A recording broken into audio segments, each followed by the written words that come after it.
Our catechism content this week focuses on life everlasting, the eternal realities of life, heaven, right? And these other things as well are kind of in there that we call the four last things, right? Heaven, hell, well, it starts a different order: death, judgment, heaven, and hell, right? The eternal last things.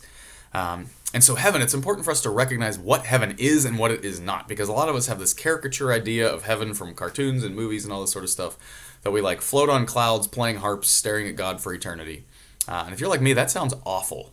That sounds boring. That sounds like maybe that would be good for 5 minutes, but after that, I don't like that idea. Right? That is not what heaven is all about. Heaven isn't a physical place out there somewhere. Right? Heaven, for all intents and purposes, heaven is just where God is. It's God's presence, His full presence. Right? And so Mass is a preview of heaven on earth because God is present there. He's present in mystery. Right? In heaven, we're going to be able to see Him face to face. I don't even know what that means. The Bible says we can't wrap our minds around what this is going to look like, to look at God face to face. Right? Because throughout the Bible, God is pretty clear. You can't look at God and live. We can't take Him in. But somehow that's what's going to happen in heaven. Through our risen and glorified bodies, we'll be able to see God face to face. And we'll have risen and glorified bodies, which means there won't be any more sickness, no more death, no more sorrow, no more getting hurt, no more being tired, none of that. And we'll have physical bodies, which means there's a physical reality to it. We're not just floating on a cloud as a disembodied soul staring at God. We're going to have physical bodies in a physical, recreated world. Right? And so heaven isn't out there. Heaven is going to be here in this world. It'll be risen and glorified.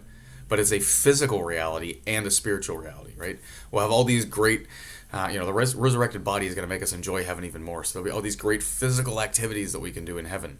Things we can touch and smell, colors we've never seen, smells we've never smelled, tastes we've never tasted. And the whole time we'll be in the presence of God, experiencing complete joy. Because the vision of God, full friendship with God, no more mystery, no more mediation, all that sort of stuff, that is the primary blessing of heaven, is seeing God.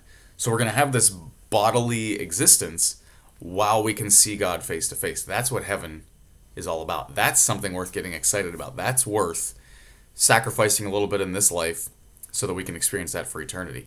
That's worth not going along with the crowd who's heading in the wrong direction, because that, right, the bodily existence in the presence of God and the joy that comes with that, that's worth all of it. That's the pearl of great price, as Jesus called it.